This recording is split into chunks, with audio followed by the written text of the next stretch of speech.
سلام علیکم، حال چطوری؟ شما؟ خوبی مادر؟ خوبم دختر، تو بهت چی؟ میاد بگم مادر؟ نه، نمیاد. واقعا بهت نمیاد بگو مادر. خواهر. خب امروز میخوایم راجع به چی حرف بزنیم اگه گفتی؟ راجع به اینکه چرا همه کارامونو یواشکی ترجیح میدیم یواشکی انجام بدیم، آفرین. که فکرم نکنم فقط ما اینجوری باشیم. نه، همه هستن فکر کنم. خیلیا. یکی از دلایل بزرگش اینه که آدم سرشون تو زندگی خودشون نیست. سرشون تو زندگی یکی دیگه است. آره. حتی هر کی سرشون غیر تو از خودشون. زندگی ها؟ هر کی غیر از خودشون. سرشون تو زندگی یکی دیگه است. میدونی چرا؟ چون آسون تره. چون قضاوت کردن آدما آسون تر از تغییر توی خودته. خودت آره. پس خیلی راحت تر بگی که اه، بنفشه چرا خونش این شکلیه، یا چرا این کاری کردی، چرا موهات رنگیشو عوض چرا کردی، اون کارو نکردی؟ خب میرفتی فلان جا. دیدی شوهرت اینجوری باید رفتار کنه، نمیدونم فلان بیسار هرچی دستت که سعی به تو خونه خودشون میبینی که یا الله و علم چه خبرات. کی بود به ما گفت حالا چرا رفتین ترکیه؟ خب میرفتین آمریکا. وقتی میگه خوب شد گفتی، خودمون نمیدونم راست اصلا این میگی. آمریکا وجود داره، کی اختراع شد، کی پیدا شد آمریکا. من اصلا خودم به ذهنم نرسیده اصلا به بود. ذهنم خطور نکرده بود اتفاقا جایی آمریکا هم هست. موقعیتش بود ولی من دلم نخواست. آره دقیقاً. میگن آه. واقعا آخ، چرا واقعا حالا بعضی هم برمیگردن میگن که حالا ایران چش بود رفتی، ایران چشم. روش بود چش نبود که. چش نبود. چی داره ایران، چی داره، چرا نه نری؟ منی که تازه اصلا یعنی کمتر فکر میکردم به اینکه مهاجرت کنم دیگه یه جایی اصلا به اینجام رسید حس کردم. خب حالا تو خیلی قصه داری واسه مهاجرت، تو بیا تعریف. اوه، این چه روشن شد. تو بیا تعریف کن بگو که ترسیدم این دفعه نورش اومد. تو آره تعریف کن منم. کیا رو پنهان کردی، چرا پنهان کردی، چی شد پنهان کردی؟ من همه چی موضوع رو پنهان تاپیک کردم. خوبی هستی.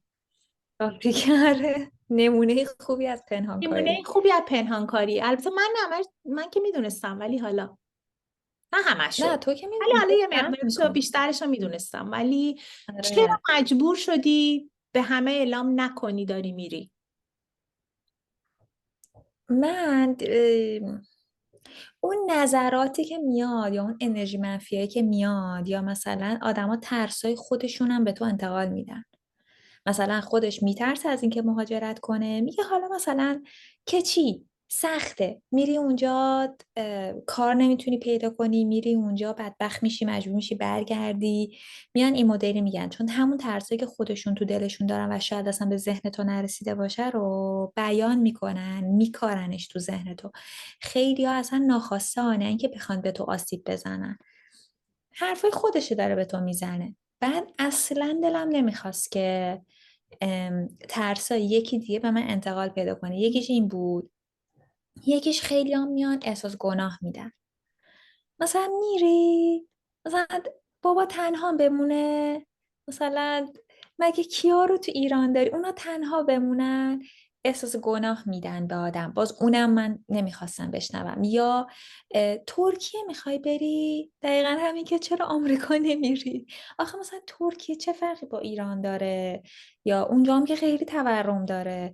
میدونی اقتصادش که این مریضه چرا میخوای بری؟ اقتصادش که مریضه. خب صد تا چیز درست داره، یه دونه اقتصادش مریضه. ما خودمون جایی زندگی میکردیم که اقتصاد یکی از هزاران چیزی بود که مریض بود. اینجا حالا آره اقتصادش مریضه، کلی آپشن دیگه داره، ولی اصلا من مبحثم ترکیه نیست. اینکه اگه بیان کنی من میخوام یه کاری کنم، انقدر نه و اما و اگر و ترس و بار منفی و نه نکن و فضولی و چی شد الان کدوم مرحله است، چی کار میخوای بکنی، به نظرم این کارو نکن، به نظرم اون کارو وای نکن. چرا وکیل گرفتی، وای چرا وکیل چرا وکیل نگرفتی. نگرفتی؟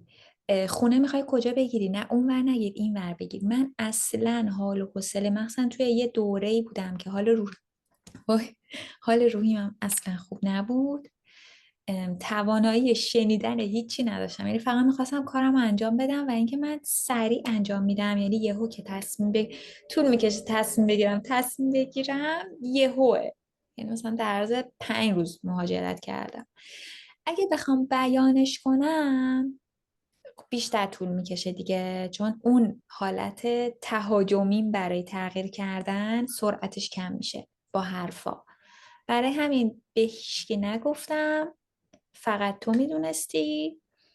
پا شدم اومدم اینجا قطعی که شد بیانش کردم، یعنی اصلا دیگه کارت اقامت هم اومد بعد بیانش کردم. آدمای موفق میگن که نه، به همین دلایلی که گفتی که شاید اونام چند تا دیگه میتونن بهش اضافه کنن، نباید به کسی بگی. اگر میخوای موفق شی، اگر میخوای موفق شی، نگو خونه میخوای بخری، نگو میخوای ماشین تو عوض کنی، نگو میخوای شغل تو عوض کنی، نگو میخوای مهاجرت کنی. آقا نگو، برای اینکه انرژی آدم روی زندگی تو اثر میذاره. اصلا بخوای اینکه رو تو تاثیر میذاره و تو حالا انرژی خودتو رو تصمیماتت اثر میذاره. اثر میذاره. برای میگم مثلا وقتی ترسشون انتقال پیدا میکنه، وقتی حرفاشون یه وقته یه چیزی میگم هم که از امن نمیخوان تو رو مثلا جز بدن، که یه چیزی میگن، یه نگرانی رو به تو انتقال میدن و تو نسبت به هدفی که داری نگرانی و شک دلسرد دلت میشی، میاد، شک میاد تو زندگی. باعث میشه که عقب بیفته، مشکل توش پیش بیاد، چون تو شک کردی، حالت نسبت به هدفت بد شده. فکر کنم خیلی خیلی خیلی تو زندگی هممون اثر داره و خیلی چیزا هست. مثلا نظرت راجع به آدما رو نمیتونی به خودشون بگی، اون که اصلا نمیتونی بگی. چرا پنهان میکنی؟ به خاطر اینکه ریاکشن آدما میتونه زندگی تو به فنا بده. بنابراین بعضی موقع میگن چرا دور زمانه عوض شده، چرا فلان فلان. آدم با هم حرف نمیزنن. آره، به خاطر چی؟ به خاطر اینکه نمیتونی به دیگران بگی حرف نزن، نظر نده. مگه نظر نده. نظر پرسیدم آقا جان؟ من که اصلا نیومدم به تو بگم من برم یا نرم، خونه بپرسم. بخرم یا آره. نخرم. نپرسیدم من. نه. تازه اگر یه جام در بیارم، مثلا حدس میزنن داری مهاجرت میکنی، شخصت داری مهاجرت میکنی، حواستو جمع واسه کنم. تو جمع کنم. نه من مهاجرت نمیکنم، نکنی یهو بذاری بری، یا یعنی شکشونم باز. بابا من یه چند بار مثلا گذری ریز از بغل یه مثلا گفتم مهاجرت، چند تا برام کامنت بیخود. بی خود، مهاجرت یعنی من چی بی خود اومد؟ فکرشم نکن. بیخود حرفشم نزن. برای همین خب من واسه چی باید بیام تصمیماتم حرف بزنم؟ دیگه چی چیزی که هستش میکنی علاقه آدم منه. باید از آدما پنهان کنی، یا چرا پنهان میکنی؟ دیگه چه دلایلی میتونه داشته باشه؟ من بیشترینش اون حالت این که دلم نمیخواد نظرای ببین نظر رو میدن، بعد خودشون بعدا همون کار رو انجام میدادن. آی من هرسم در میاد. یعنی مثلا میگه تو کار اشتباهی داری میکنی، بعد پس فردا مثلا کار اشتباهی میکنی، فلان شغل رو انتخاب میکنی، بعد بعد پس فردا میبینی یکی دیگر رو داره تشویق میکنه، یعنی نظرش عوض شده یا خودش داره اون کار رو انجام میده. یعنی من زندگیمو بر پایه یه نظری بنا کنم که میخواد عوض شه. خب چه چرا؟ کاریه؟ نظر خودم. پس من نیام یعنی بیانش نکنم، خب بهتره دیگه، یعنی به نفعمه. بخواین که نظرها بخوایم نخوایم روی ما تاثیر میذاره. تاثیر میذاره. من اما هر وقت که نگفتم به نفعم شده، یعنی کارم انگار زودتر. من واسه حامد مثال میزدم، چند نفر رو میشناختم که میخواستن مهاجرت کنن. اونایی که از قبل اعلام کردن که ما میخواهیم مهاجرت کنیم، یا اصلا اوکی نشد یا 5-6 سال طول کشید. بعد دوستاییم که بلافاصله یعنی یهو گفتن ما کارمون جور شد داریم میریم، رفتن. یعنی مثلا رفتن، 3 سال تموم شد. مثلا میگفتن ما 6 ماه کارمون درست شد، ما 3 ماه کارمون درست شد. گفتم انقدر که اما و اگر و نباید و باید و اینا اضافه میشه به کاری کسی که بیان کرده، ببین چقدر گره میفته خود توش. آدمی که داره یه اقدام میکنه به اندازه کافی دلنگرانی داره. خود آره آره. بیشتر نگران هست. لازم نیست یه چیزی بهش اضافه کنی. بعضی موقع یه اتفاقی قراره بر من بیفته، بعد نمیفته، هی عقب میفته. آره. بعد با خودم که میشینم فکر میکنم، نه ته ته ته دلم 100% اون رو نمیخواستم. یعنی نه که نمیخواستم یعنی میخواستم، ولی به خاطر ترسام، آخه اگه بکنم این بشه، میخوام ولی اگه اینجوری کنم این بشه، بعد اون هی عقب میافتاده. دقیقا. که من 100% مطمئنم دیگه میخوام. یعنی انقدر این مرحله قبل خرابه خب تو نمیشه به کس دیگه گفته باشی و 4 تا نگرانی جدید جدید نشنوی. اضافه نشه. نمیشه، چون آدما نظر میدن. مگه میشه کی بود میگفت خب نگید که نظر نشنوید. هممون اینجوریم که وقتی یه چیزی رو میشنویم نظر یه میدیم. نظر میدیم. حالا یکی هست خودشو کنترل میکنه نظرشو نده، یکی دیگه هم نه نظرشو میده، خب میگه خب راست میگه، خودش میگه که گفته اگه دیگه. بگید نظر میشنوید. خب درسته، قبوله. پس چرا نمیگی؟ من قطع اعتراضه. شما گفتید ناراحت نگو که نظر می‌شم. ندیم دیگه، ما هم نمیگیم دیگه، اعتراض نداره که. آره. پس ببین حالا نه یه اینا خب معمولی ها نگفتن که، اون دانشمندا موفق گفتن. ترا گفتن. حالا این علما.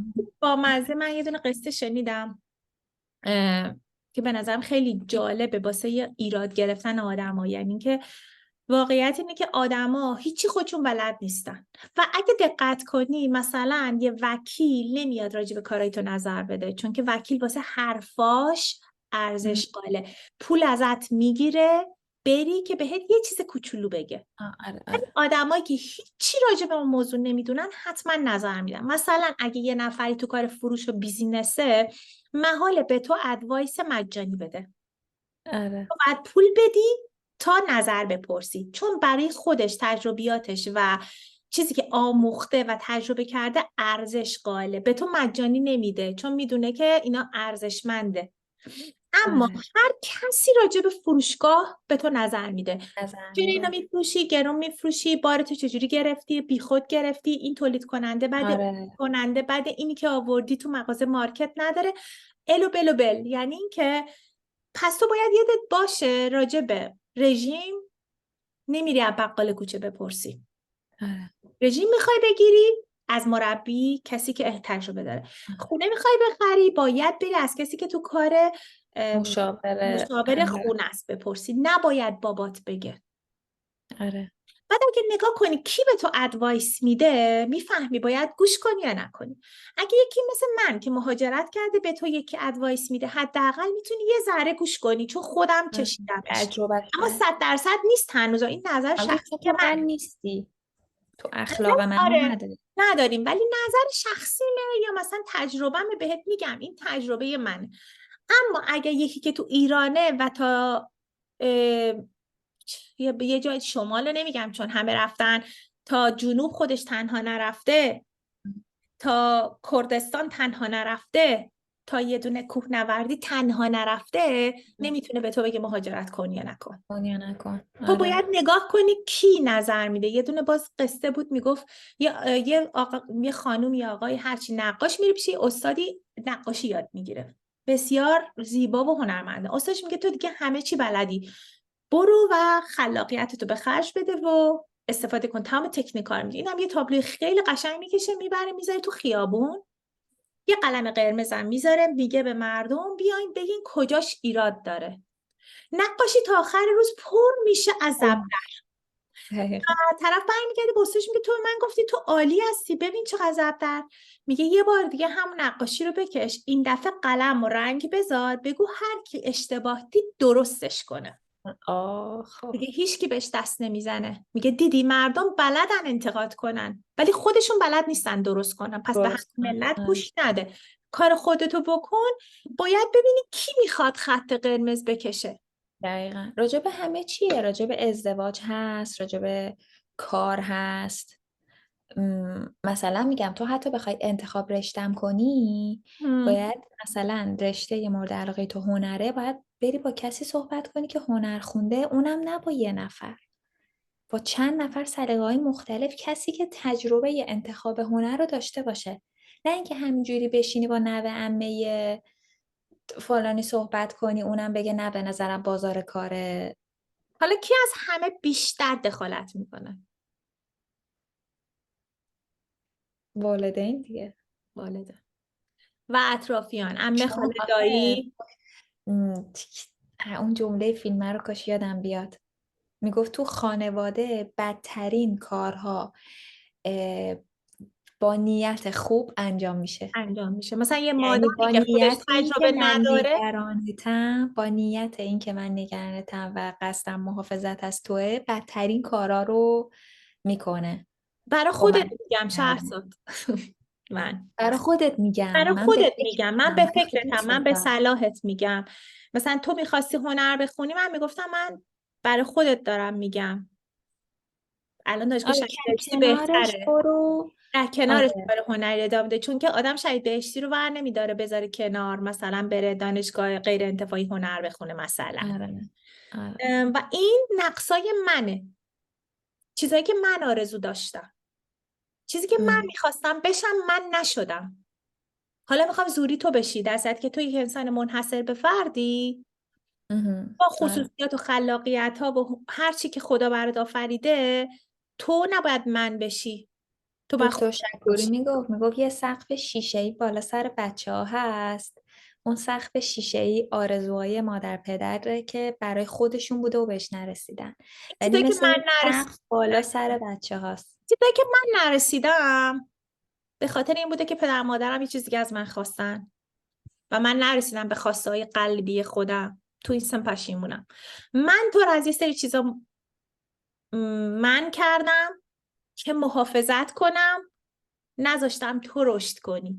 باید نسل بعدی مواظب باشه که تویی، که به وقتی نظرم بچه میاری کمتر شده کمتر البته. شده، ولی با نسل‌های آگاهی. قبلی دیگه هیچی بلد نبودن، یعنی واقعا انقدر خودشون بچه بودن. ولی با آگاهی، یعنی که آخرش این که قبول کنیم، یعنی من مادر نباید بگم یعنی چی تو برای چی اعتراض میکنی؟ خیلی یه برنده خوشگل اومده، برای چی اعتراض میکنی؟ نه من مادر خوبی آره، بودم. اینا باید قبول کنیم که آقا جان ما هم نقص جاهای داشتیم. اشتباه من کرد. در توان خودم اون موقع بهترین تصمیم گیری ریا رو داشتم میکردم، منم خودم ببخشم واسه این.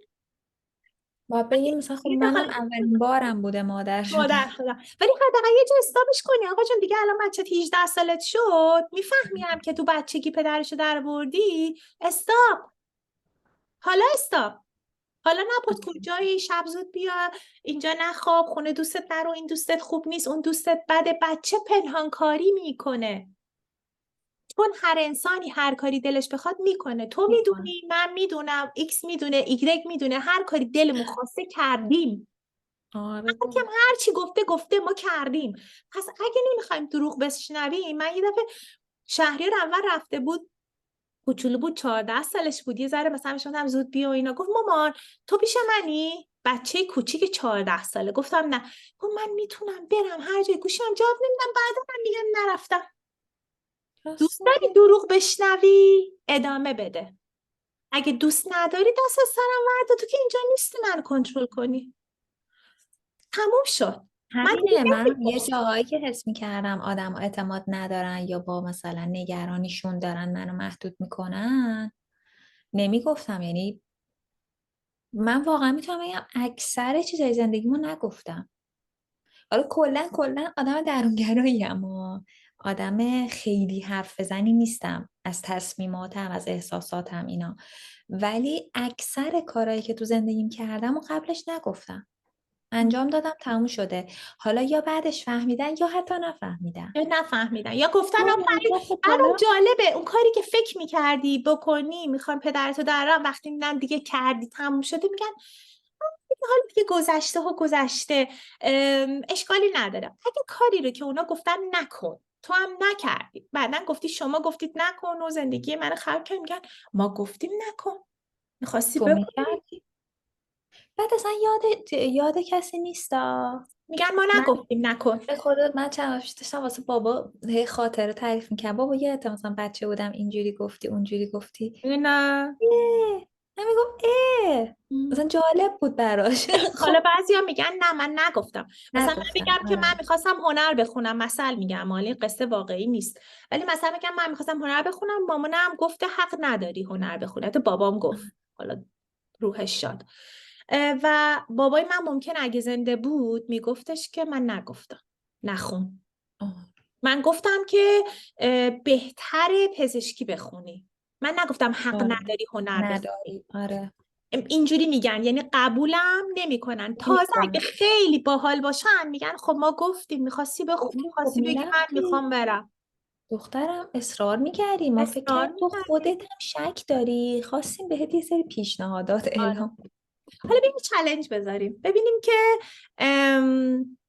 اگه دوست دارن، دوستایی که اینو میبینن بیان کامنت کنن بگن که چه چیزایی رو پنهان کردن. آره. سخته نه؟